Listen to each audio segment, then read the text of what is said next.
living in institutions in Illinois that don't need to be living there. Yeah, because they're proving it as soon as they get out.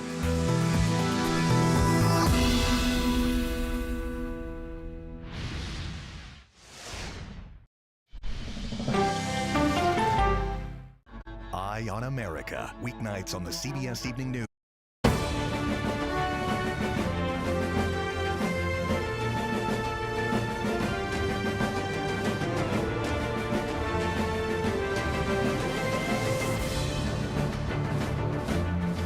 Ohio, you see what's happening. Would you like to have that happen to you? Today, we are working 24/7 to help provide U.S. citizens in Lebanon with as many options as possible to depart. Our goal is to provide as many options as we can to make sure all of them are safe. Our thoughts and prayers continue to go out to the families of those that have just experienced this heartbreak. Hello, everyone. I'm Major Garrett in Washington. Welcome to America Decides. Former President Trump is rallying near Saginaw, Michigan today, speaking for the first time since the judge in his federal election interference case unsealed special counsel's 165-page filing, making new assertions in that case. Trump is in Saginaw County. He won that in 2016, but lost it in 2020. On the Democratic side, Vice President Kamala Harris is in Ripon, Wisconsin. For those who keep track of such things, Ripon is the birthplace of the modern Republican Party. Joining the vice president today in that storied location, former Republican Congresswoman and member of the House GOP leadership at one point, Liz Cheney. Cheney has very recently been a very vocal critic of former President Trump and memorably served on the January 6th Congressional Committee. We start tonight with Nancy Cordes and Robert Costa. Nancy is following Harris in Wisconsin, Robert following Trump in Michigan. Nancy, we'll start with you. Nancy? There we go. I'm here. Okay. I can't see you, but I trust that you're there, Nancy. It is important to note that, I am.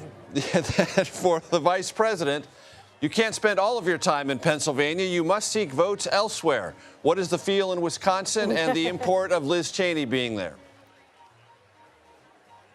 The import is, Major, that in a race that is this close in battleground states like Wisconsin, like Pennsylvania, if the Harris campaign can successfully pick off even a sliver of Republican voters, that would be enough to help tip the scales. And so they have been trying to emphasize all of the current and former Republican officials, both from the national level to the state level to the local level, who once supported Donald Trump and don't anymore, particularly those officials who are willing to go that extra step like Liz Cheney and actually endorse Kamala Harris for president. So, yes, about a month ago, Liz Cheney said that she was going to vote for Kamala Harris. Yes, she has spent years criticizing Donald Trump, but the fact that she's appearing here in a short while on the stage behind me with Harris is something that the Harris campaign hopes will give permission to, even just a tiny fraction of Republican voters to go ahead and pull the lever for Harris this time. In fact, I spoke a short time ago, Major, to a 20-year sheriff in a nearby county. He's from Iowa County, Wisconsin. His name is Steve Mishek, and he supported Trump back in 2016, but he told me this time around he's going for Harris. Take a listen to why he says he's doing that. This time, I think it's even more important to vote for the Democratic candidate because there's just so much of a difference between the two candidates, in my opinion. He told me, Major, that what really concerned him during the Trump years was the steady stream of Trump officials who either got kicked out or left on their own accord, who broke with Donald Trump. He said he felt that that was chaotic, and he said even in his sheriff's office, he wouldn't be able to function if there were new staffers coming and going all the time. Nancy Cordes, stay with us. Robert Costa, I want to bring you in. Give us a sense of the Trump campaign today and reaction and the impact it believes Jack Smith's most recent filing will have on the trajectory of their campaign and the conversation around it. Major, great to be with you and Nancy. Behind me is the State University in Saginaw, Michigan. We're here a little bit north of Detroit, Michigan. Just saw former President Donald Trump address a few thousand people in the basketball arena here. The January 6th case, Jack Smith, didn't really come up at all during the case of his remarks. You had former President Donald Trump instead focusing on the economy, talking about border security, talking about Vice President Kamala Harris in a very negative way, called her a liar, said she was not ready for the presidency, mocking Governor Tim Walz of Minnesota, praising his own running mate, J.D. Vance. But you don't see from Trump, at least today, that veering into the January 6th issue, trying to litigate it in the public sphere. That's an example of how the Trump campaign believes that to win these battleground states, it's not going to be fueled by grievance over January 6th, but grievance over the economy among independent, conservative, Republican voters. And Robert, when the president spoke today, it was an interesting dynamic. He talked about Springfield, said, do you want to have this come to you? And the audience booed and said, no, no, no. Kind of a call and response that you've seen at many Trump rallies, and so have I. But it's indicative of what happens oftentimes. There's a narrative that the Trump campaign creates, whether it's true or not, and there are plenty of Republicans in Ohio that say whatever they've said about Springfield, Ohio isn't true, but the audience believes it. Audience has already come up with a fully embraced notion of what the former president is talking to them about and answers right back to him. Major, your observation is spot on that these issues are being part of the conversation at a national level. But what's intriguing to me as a reporter that here on the ground, whether it's in Michigan or other battleground states, this election isn't being discussed at a granular level by voters. They're not talking about whether Trump is right in his comments on Springfield, Ohio, or what Senator Vance said at a debate. So many voters, especially the Trump supporters I've met, this comes down to they want Trump back. They want Trump back in the White House. They think the country was better under Trump. They have a cultural, economic, political, a fervent connection with Trump. And it really is a basic choice for them. They don't like how they feel under Biden-Harris. They want Trump-Vance as a kind of return to the past, back to the future type choice. And for the Harris campaign, this is complicated because Trump is just stirring up his base, trying to get people who feel a little bit of economic pain to say, why not give Trump another shot? And it's just interesting how so much of the stuff that makes its way to the debate stage, whether it's VP or presidential, doesn't often migrate into these more kitchen table conversations. It's really about, do you like Trump or do you like Harris, for so many of these voters I've met. Exactly. Robert, thank you. Nancy, I want to ask you a couple of things.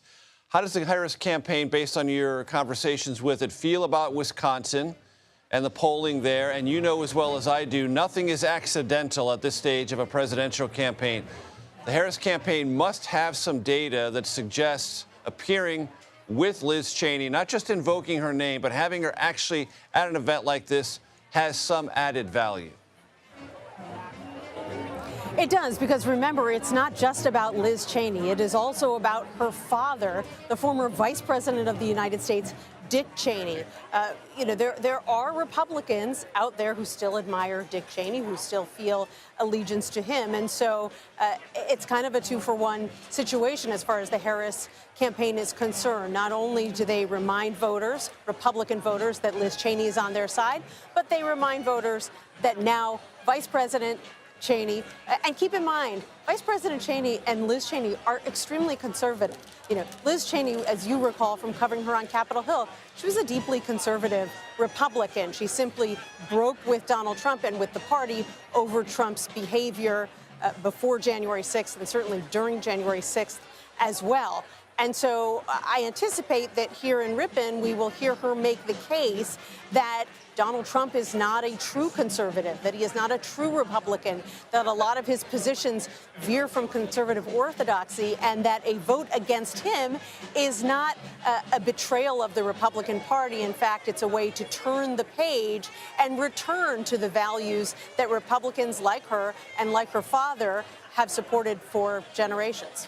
And Robert, very quickly on this Cheney dynamic, I'm sure the Trump campaign would say, go ahead, Liz Cheney. Go ahead, Dick Cheney. Former President Trump is remaking the Republican Party, and it's your fault for not recognizing the new Republican Party he's creating.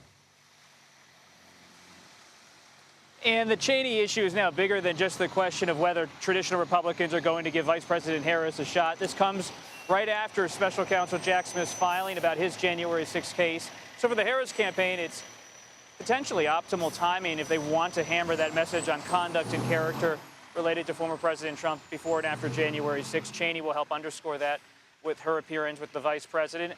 At the same time, I've known Congresswoman Cheney for a long time, covered her, interviewed her, and we all know her role on January 6th, but she's also a traditional hawk when it comes to foreign policy. So for those Republicans who have an aversion to how Senator Vance and Trump have articulated their positions on foreign policy, especially on Ukraine, she could be there as someone who says, hey, even if you don't like the Democrats on abortion rights, if you don't like the Democrats on taxes, give them a chance on foreign policy. And in this election, every vote matters. And so it might be a handful of votes here or there, but that handful could be important in certain states. Could be decisive indeed. On the road for us, Nancy Cordes and Robert Costa.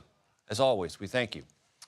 A union representing hundreds of thousands of firefighters and emergency responders will not make a presidential endorsement this campaign. The International Association of Firefighters, its president, said today in a statement, quote, "This decision, which we took very seriously, is the best way to preserve and strengthen our unity."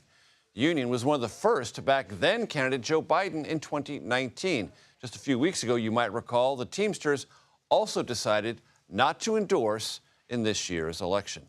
The new details about former President Trump's alleged criminal scheme to stay in power after losing the 2020 election. We will take a look at the emerging case against the former president. That's next.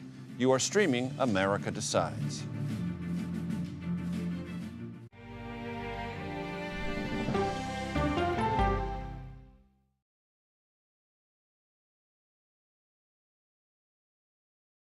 These are the stories 1, 2, 3, go! of We the People. We're trying to generate our own hope. It's a huge deal. I'm enabling them to feel valued. Eye on America, weeknights on the CBS Evening News with Norah O'Donnell. I had progressively fallen deeper into the world of online sports betting. The risk is the rush. What do you think is driving the spike in popularity? I think it's legality. If it's legal, I'm going to use it. There are ways to bet when you are 18. We've created an epidemic of child gambling. You can't walk into a male dormitory in a college campus without sports betting happening. It's America's most neglected problem. I used sports betting as a way to escape, when in reality, I'm choosing self-destruction. Whatever I had left, it was gone. The purpose of the industry is to get you to play to extinction. And that means until all your money is gone. Go to the ends of the earth. Reach for the stars. Yeah, I just took off. That kind of thing. Oh, that's pretty good. Because there's always something new under the sun on CBS Sunday morning. America Decides is your place for fact-based, unbiased reporting. At the White House, at the Capitol, on the campaign trail. What do you say to those in your party? Any cracks in the Republican Party? Our reporters and our anchors travel the country talking to voters like you about the issues that matter most. Immigration is really a factor right now that are going to be driving your decisions. What would you say to those who say, look, that's just democracy at work? Listening to you and bringing your voice into our coverage. I want a strong, proud America. Is democracy on the ballot in 2024? Let us help you decide. America Decides. Stream our expanded one-hour program Monday through Thursday at 5 p.m. Eastern. Exclusively on CBS News 24/7, the streaming home of CBS News. People with developmental disabilities were once sequestered by the hundreds of thousands in institutions. Many of our fellow citizens are suffering tremendously because lack of attention, lack of imagination, lack of adequate manpower.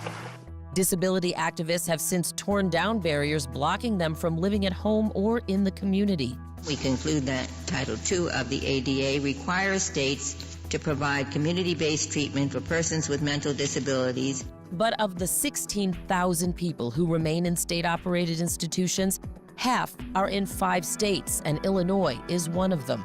I don't want to live in the institution. It makes me feel discriminated against. Do you think there are people living in institutions in Illinois that don't need to be living there? Yeah, because they're proving it as soon as they get out.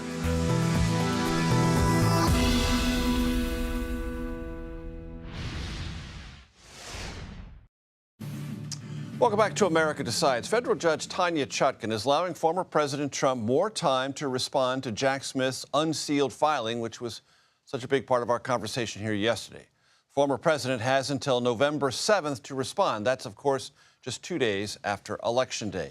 In Smith's 165-page document, the special counsel attempts to make the case that Trump's actions were as a private citizen, not a sitting president, and therefore not shielded by immunity provided to the president and the presidency in a recent Supreme Court decision. One of the allegations made in that filing is that the former president replied by saying, quote, "So what?"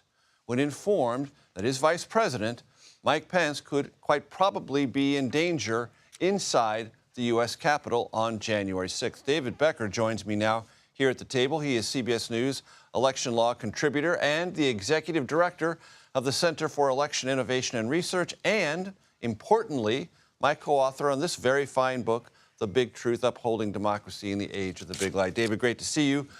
So I want to, for the audience's benefit, read something that from the very early part of Jack Smith's filing. Quote, "His scheme was fundamentally a private one. Working with a team of private co-conspirators, the defendant, that means former President Trump, acted as a candidate when he pursued multiple criminal means to disrupt, through fraud and deceit, the government function by which votes are collected and counted."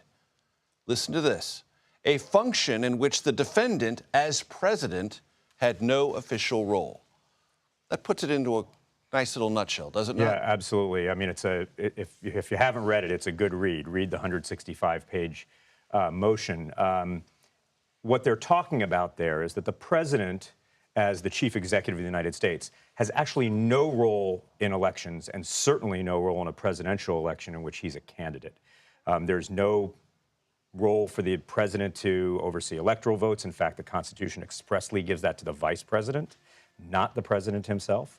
And the Constitution gives to the states the authority to conduct its elections and be the certifying agent in communication with the Congress and the National Archives. Yeah, that's exactly right. And so when you look at the president's actions at the time, former President Trump, what he's doing is he's engaging often with campaign staff or private staff, counsel like Rudy Giuliani, Cleta Mitchell, Sidney Powell, who had no role in the White House, who were campaign staff, or in some cases, even in the case of Sidney Powell, had no relation to the campaign either, who were just private citizens. And in that kind of role, they were serving his role as office seeker, not office holder, and they make that distinction. And as you read the special counsel's filing, it also sheds light on this assertion that has been made with some frequency by those who defend former President Trump's actions. He was merely asking questions, inquiring on behalf of the country writ large about how well this election was conducted.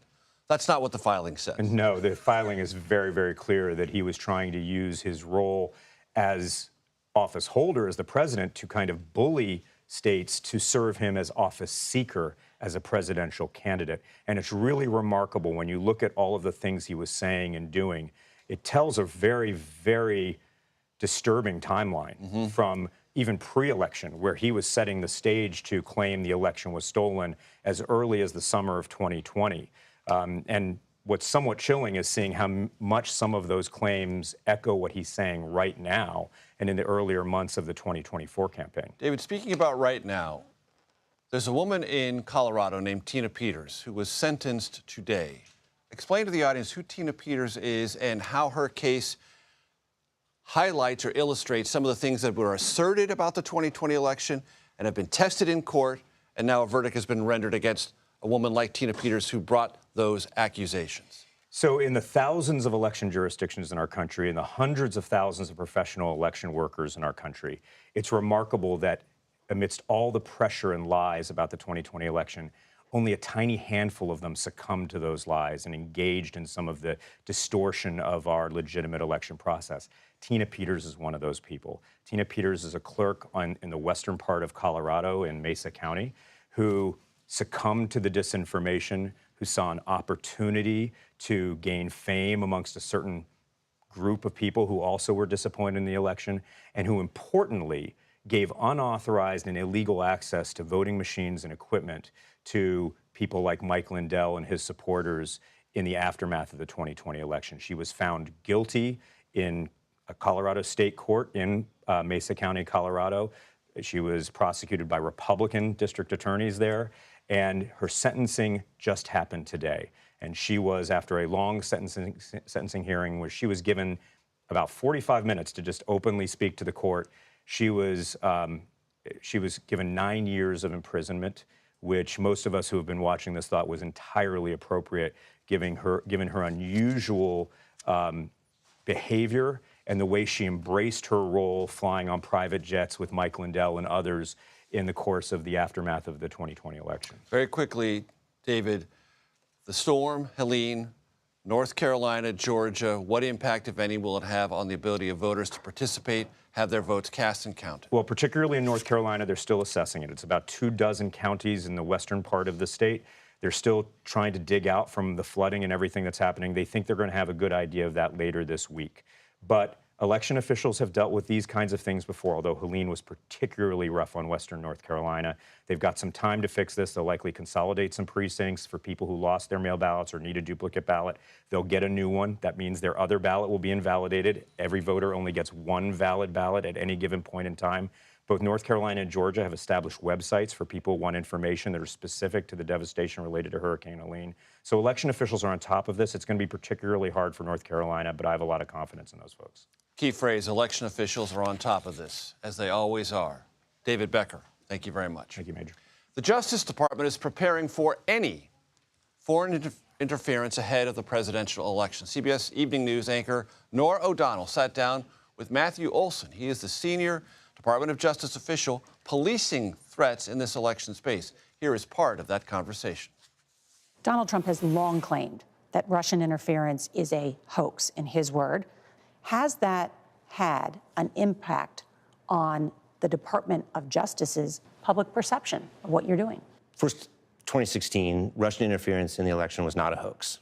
It was actually happening then. It is actually happening now. There is no question about it. Our leadership, from the Attorney General to the FBI Director to the Director of National Intelligence, have been very clear about Russia's efforts to interfere in our elections and the fact that it is more aggressive than ever this election cycle. So it is happening, and it is happening with increasing frequency as we approach the election, now just over a month away. You can see Norah's full interview tonight on the CBS Evening News at 6:30 p.m. Eastern. The Jewish holiday of Rosh Hashanah has not meant a break in the violence in the Middle East as Israel strikes Beirut and quite probably prepares for its next move against Iran. The latest from the region, that is next. You're streaming America Decides.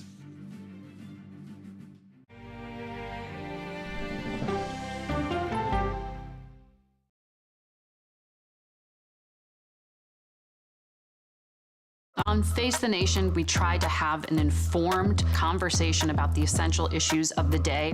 The way to learn is to listen to the answers and to ask follow-up questions. Why did you miss the moment? I'm not sure why they missed the moment. Listening to how someone explains themselves is so key to understanding their perspective. And that's why the face-to-face ones we have on Face the Nation are so important.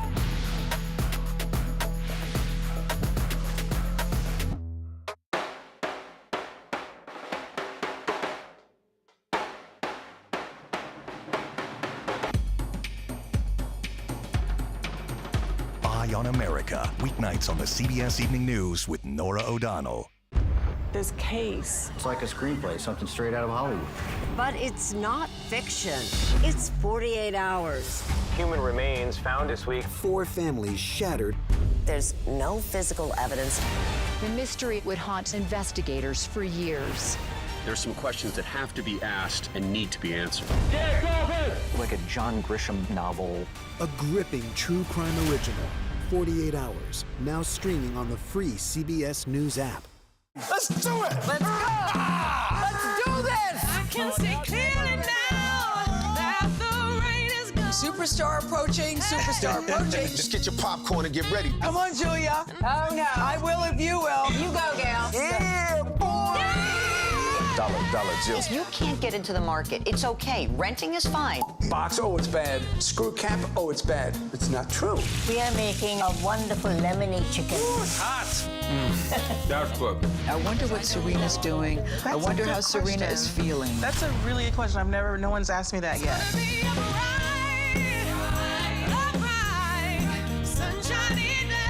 You're 70 years old? 70, yeah. I'm 21.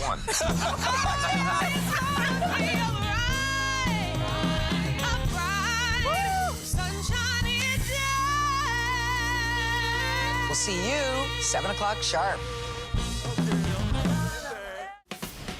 When you need your sports news all the time, We've got breaking news to bring to you. CBS Sports HQ gives you a snapshot of all the sports that matter to you.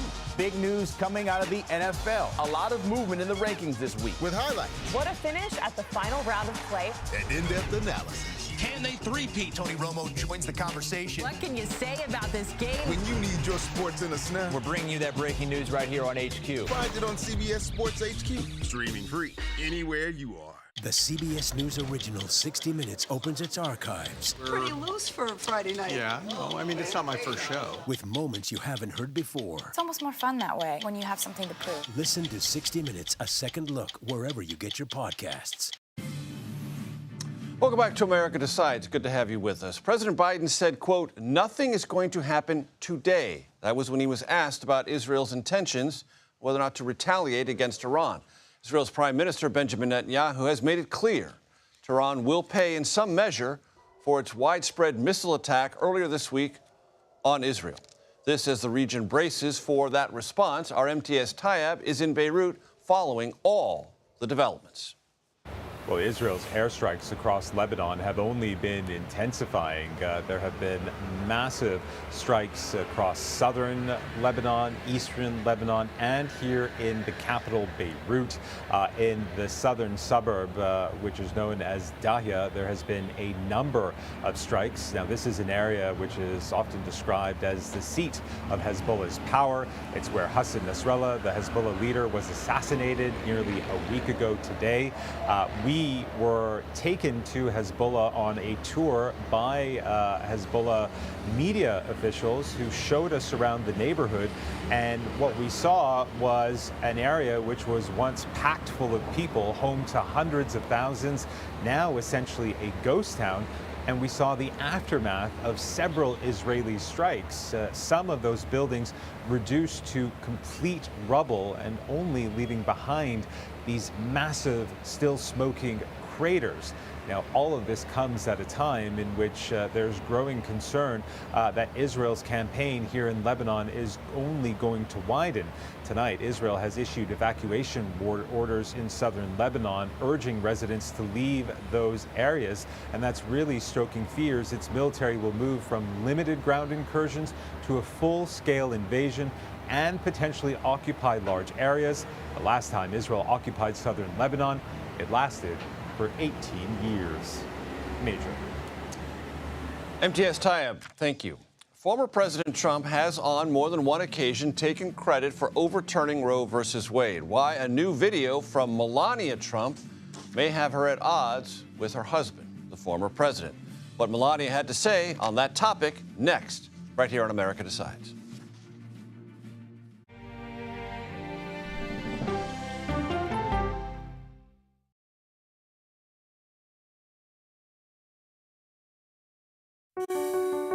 Washington is the seat of power. National security, foreign policy, global economics, every story comes through Washington in some way. We bring some of the most powerful voices in America to the table. We don't just ask the questions, you have to go deeper. We try to understand what's at the heart of the issue we're talking about, to then come forward with solutions. Face the Nation on CBS.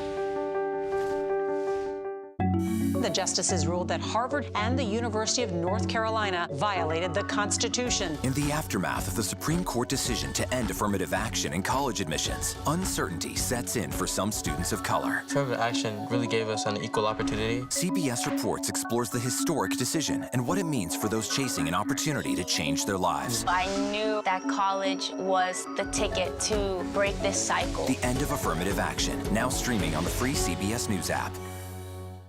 America Decides is your place for fact-based, unbiased reporting. At the White House, at the Capitol, on the campaign trail. What do you say to those in your party? Any cracks in the Republican Party? Our reporters and our anchors travel the country talking to voters like you about the issues that matter most. Immigration is really a factor right now that are going to be driving your decisions.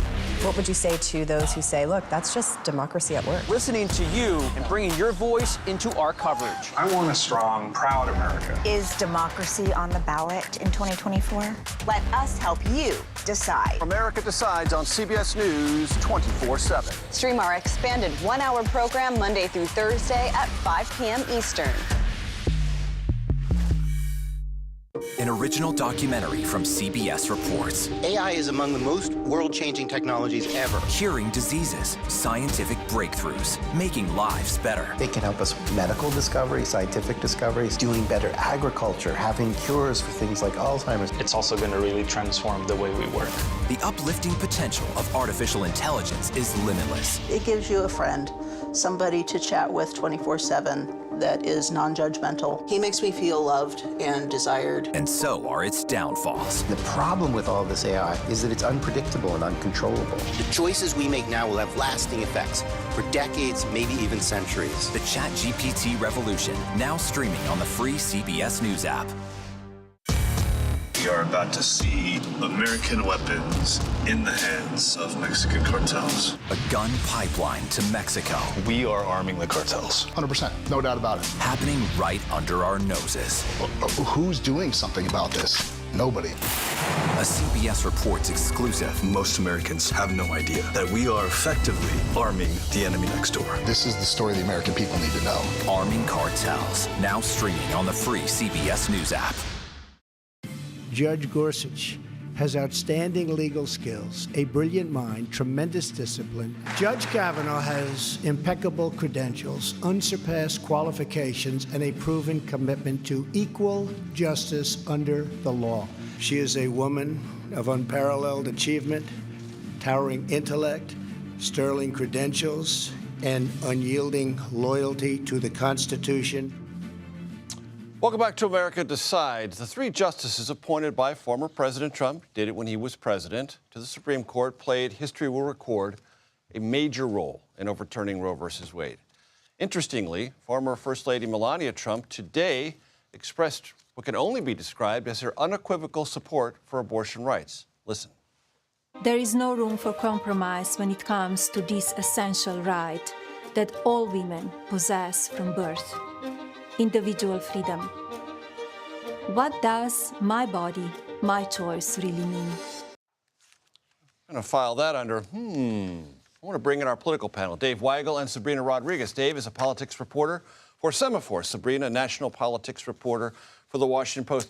Dave, this has been an interesting week for Republicans and the self-described, this is their terminology, pro-life movement within it. J.D. Vance says at the debate, Republicans have to do a much better job earning trust. While he is saying that, somewhat kind of flail around the difficulties of the underlying specifics of access to reproductive health care, Trump posts on social media, I would veto a national abortion ban. Now we have Melania Trump putting further distance around this question that the pro-life movement not only considers sacrosanct and decided, but essential to their mobilization. Sum all that up for us, if you could. There's a long-running Trump strategy here of just not admitting something if it's a problem, not admitting something if it's a personal problem, if it's a legal problem, whatever it is. And I'm reminded of what they did with Project 2025, which exists, which has people from the Trump administration working on it, denying until people start to, if you're in the Trump camp, believe, well, he says it's false, it must be false. That's what they've done. Now, has Trump ever said I'd sign a national abortion ban? No. Has he talked about the specific things his administration would do, who would appoint, what it would do? He hasn't talked about that. They've just tried to move the conversation. They're actually pretty comfortable saying we won't do a national ban, even though Vance did say when he's running for Senate they supported one, because when their base hears that, when the voter who's maybe with him on everything but abortion hears that, it's enough to say, well, I trust him. He didn't do it before. He won't do it now. Sabrina, how would you sum up this week on this particular issue and how Democrats view the week that is nearly over? I mean, this is just the latest example of Republicans trying to muddy the waters on this issue, on abortion. I mean, looking at the debate, what was the takeaway from what we heard from J.D. Vance? You know, it was him expressing this sympathy, him expressing that he learned a lot from the Ohio referendum that restored abortion rights, him talking about, you know, that there needed to be something that Republicans learned from this, that they've been losing on this issue. But then at the same time, he, as Dave mentioned, has supported in the past a federal abortion ban. And this is just what we've seen from Trump as well. Him at one point expressing he might support a referendum going on in Florida, his now home state, and then later on saying that, of course, he would not vote for it. So this is really, when you look at the undecided voter, that voter in the middle that is just tuning into the election, this is the kind of messaging that puts them in a position of not really knowing where Republicans stand on it. And for that person who maybe it's not the #1 issue that they're voting on, but feel maybe a little bit uncomfortable with, you know, an abortion ban, this gives them permission to say, well, you know, they're not going to sign a national abortion ban, or I'm not totally clear.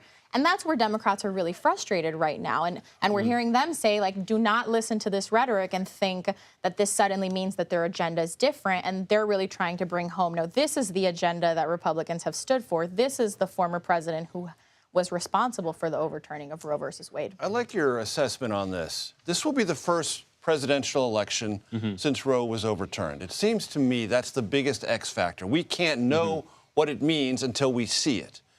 Would you agree with that? Yes, we've only had a couple elections since then. We've had state elections. Some special elections, some referenda, but we haven't had a national verdict on this. Right. And each time we've had female voters who might have sat out or been Republican in the past or not voted in special elections, they voted Democratic. And underpolled oftentimes. Underpolled, and that is part of the Harris strategy, as far as I understand it. Yes, are they going to lose some, not just white union workers and working class voters that Biden won?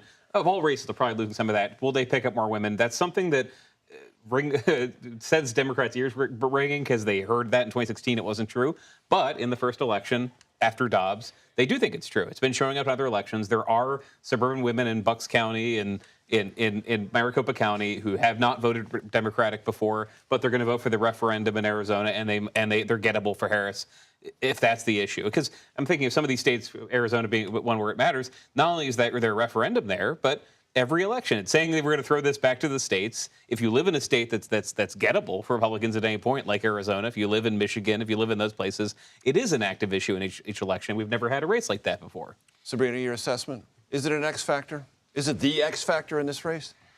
I don't know that it goes so far to say the X factor. I think that at the end of the day, the voters can hold multiple issues at the same time. And we talk to folks every day that tell us, you know, abortion's on the list of issues that they care about. But I think it is one that Democrats know that is ultimately going to help deliver for them in the election. I think the day after the election, we'll be having conversations about the turnout amongst young voters, the turnout amongst women, specifically, as Dave mentions, women, suburban women. And this will be one of those issues that drove them, especially in the states where we've already seen movement on abortion bans, or where we're already seeing, you know, ballot initiatives where people will get to go out not just to vote for president, not just to vote for down ballot, but will actually get to vote over the future of abortion rights in their state. I want to play you some sound from the former president in Saginaw, Michigan today.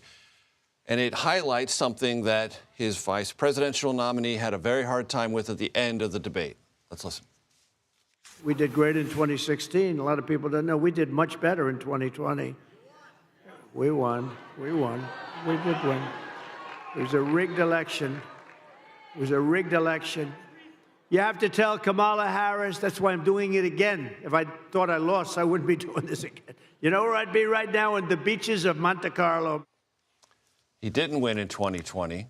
And Jack Smith's filing also illustrates that in a conversation after being told he lost, Vice President Pence said, you should concede or take a bow and think about 2024, to which then President Trump says, that's such a long way away. He lost. Right. And he still can't come to grips with that. His supporters don't want to come to grips with that. And I use that term grip in a very specific way. He and the Trumpian Republican Party remain in thrall of this lie. Right, and the way Democrats used it, you saw Tim Wells use it, is whatever else you think of him, whatever his promises are, this is the guy who on the way out of office broke the law.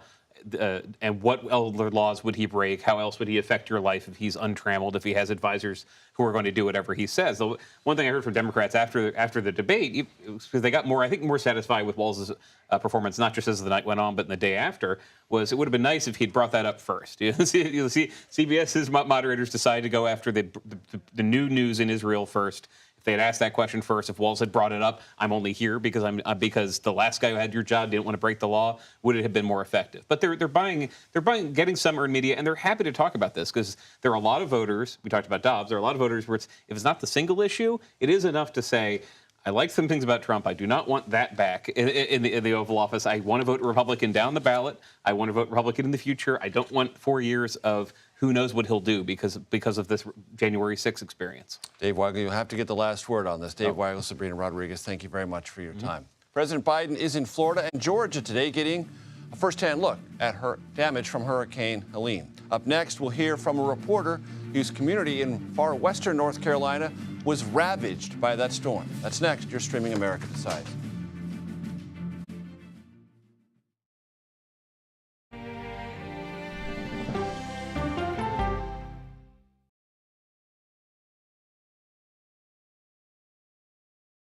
Go to the ends of the earth. Right now. We got something crazy.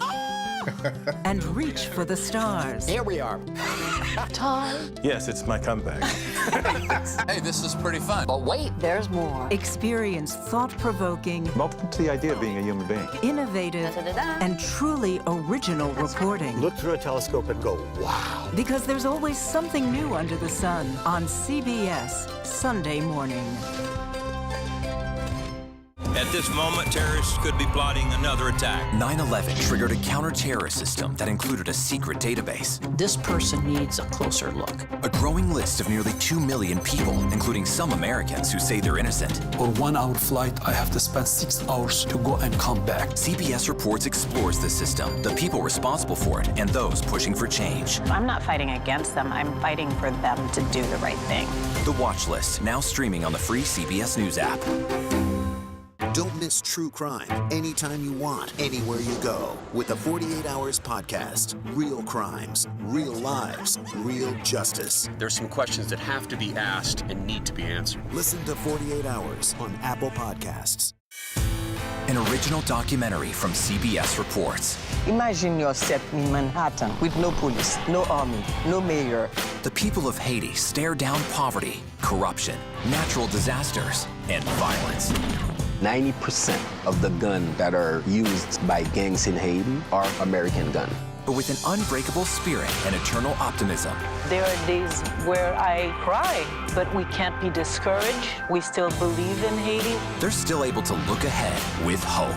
Haiti is on the brink of transformation, a radical shift. Nations are coming together and saying things must change. Fighting for Haiti, now streaming on the free CBS News app. Hey there, welcome to The Uplift. I thought she was a groom, and I stepped back and I went, oh, you're the queen. She's going to be with me every instant that I'm alive. I just wanted to see if you'd go to Disneyland with me today. I look over at him and he's smiling. I'm going to remember that the rest of my life. They told us when he was going to be born, he was only going to live for 30 minutes. It's really a miracle that he's with us today. The Uplift. Stream now on the free CBS News app. When you wake up in the morning, we want to be your go-to team. On our places, bright, shiny faces. I don't go to work in the morning. I go for coffee with my 2 good friends, and we talk about the world. Your morning routine just got better. CBS Mornings. A CBS News investigation. People looking for love, finding their life savings gone. This could happen to anybody. And sometimes losing their lives. Anything for love. Now streaming on the free CBS News app. Welcome back to America Decides. As we mentioned before our last break, President Biden went to Florida and Georgia today to survey the widespread damage from Hurricane Helene. The storm, so far, has killed more than 200. Many more remain unaccounted for and has inflicted immense devastation across the Southeast after making landfall last week. Our next guest, well, it's fair to say he's an eyewitness and a survivor of the impact of Helene. Chris Moody is a lecturer in journalism at Appalachian State University in North Carolina. Chris, it's good to see you. First of all, tell our audience how you are, what you witnessed, and what the condition of your community currently is. Well, thankfully, I personally am safe, but many, many others are not. Their homes are destroyed. Their properties are going to take years to get back together. And the community, in terms specifically of the infrastructure, is going to be a long road ahead. This area is high up in the mountains. It's a place that obviously is not used to having big hurricanes or storms coming through it in that way. And it knocked out key parts of the infrastructure in the region, particularly roads and bridges, where many times in this mountain community, there's water that comes underneath those roads and bridges, of course, and they just completely took many of them out. There were hundreds of roads that were closed in the aftermath of this storm, making it incredibly difficult, obviously, to get life back on track, but also to get emergency vehicles to rural areas and offer aid and help in ways that it might be easier in less remote regions. And so there's a real sticky problem ahead, but the good people of Western North Carolina are working together. Both public and private investment is being made in making sure people are safe and making sure that we can get our communities back together. Chris, you have an article in The Atlantic that describes how the community hasn't really had the luxury of expecting people to come there to assist them. They've had to take up all manner of tasks. What's the hierarchy of needs at the moment? Well, the first thing that people checked on each other was to make sure they were alive and safe. Then was fresh water and food. Many people lost electricity, and many of these people in this area, their homes are on wells, and you can't get water running in your home without electricity. So there are still people that are filling up jugs and buckets of water and sharing those. And then after clean water, it's just making sure that people can get their electricity and then also get access to grocery stores. If you can't drive to a grocery store because there's a giant cavern in there, a chasm in the middle of the road, it's a real problem. So it's a matter of identifying who needs the access to that food and how we can get it to them as soon as possible. I'm currently in Tennessee gathering supplies and will be driving back home later this week to deliver everything that we possibly can. You paint in the article a picture of a remote place. Is it so remote that it is, as we speak now, still untouched by either state or federal intervention?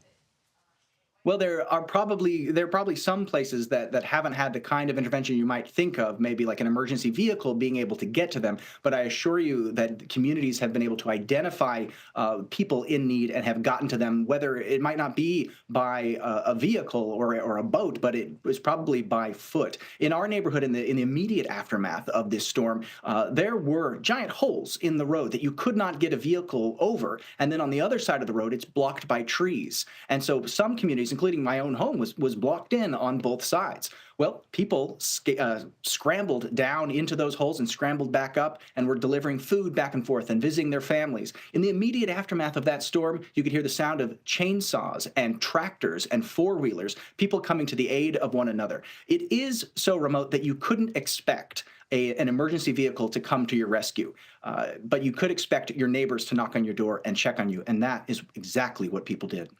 And Chris, I'm not sure this would necessarily be a conversation in this immediate period afterwards, but you mentioned at the top that it's not a region that accustoms itself to being hit this hard by a hurricane that has landfall near Tampa. Has that changed the arc of conversation about weather, how to prepare, how to try to adapt in a place that you're in is it Boone, North Carolina? Is that correct? I'm in Boone, North Carolina, and then Asheville, just south of us, was hit very hard as well. This is a region that people have talked about as being kind of immune to the extreme effects of climate change. And I think we're going to be rethinking that, as this is just some kind of safe haven that yes, we do have to be prepared. I think there will be major conversations about how we reinforce and build our roads to sustain the future problems like this. And so as we rebuild, that will certainly be part of the equation. Giving us an eyewitness account. Chris Moody, thank you so very much. We really appreciate it. Thank you, Major. On day one of my new administration, the invasion ends and the deportations begin. We get them out. Former President Trump has long shared his intentions to engage in mass deportations if he returns to office. How much would that cost? Well, a new report has some staggering figures to illuminate just what those costs might be. That's next. You're streaming America Decides.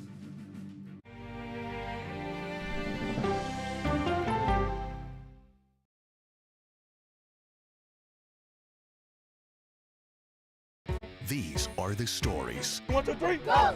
Of we, the people.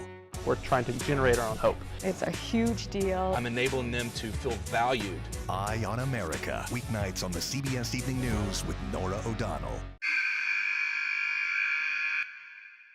I had progressively fallen deeper into the world of online sports betting. The risk is the rush. What do you think is driving the spike in popularity? I think it's legality. If it's legal, I'm going to use it. There are ways to bet when you are 18. We've created an epidemic of child gambling. You can't walk into a male dormitory in a college campus without sports betting happening. It's America's most neglected problem. I used sports betting as a way to escape, when in reality, I'm choosing self-destruction. Whatever I had left, it was gone. The purpose of the industry is to get you to play to extinction. And that means until all your money is gone. Go to the ends of the earth. Reach for the stars. Yeah, I just took off. That kind of thing. Oh, that's pretty good. Because there's always something new under the sun on CBS Sunday morning. America Decides is your place for fact-based, unbiased reporting. At the White House, at the Capitol, on the campaign trail. What do you say to those in your party? Any cracks in the Republican Party? Our reporters and our anchors travel the country talking to voters like you about the issues that matter most. Immigration is really a factor right now that are going to be driving your decisions. What would you say to those who say, look, that's just democracy at work? Listening to you and bringing your voice into our coverage. I want a strong, proud America. Is democracy on the ballot in 2024? Let us help you decide. America Decides. Stream our expanded one-hour program Monday through Thursday at 5 p.m. Eastern. exclusively on CBS News 24/7, the streaming home of CBS News. People with developmental disabilities were once sequestered by the hundreds of thousands in institutions. Many of our fellow citizens are suffering tremendously because lack of attention, lack of imagination, lack of adequate manpower. Disability activists have since torn down barriers blocking them from living at home or in the community. We conclude that Title II of the ADA requires states to provide community-based treatment for persons with mental disabilities. But of the 16,000 people who remain in state-operated institutions, half are in 5 states, and Illinois is one of them. I don't want to live in the institution. It makes me feel discriminated against. Do you think there are people living in institutions in Illinois that don't need to be living there? Yeah, because they're proving it as soon as they get out.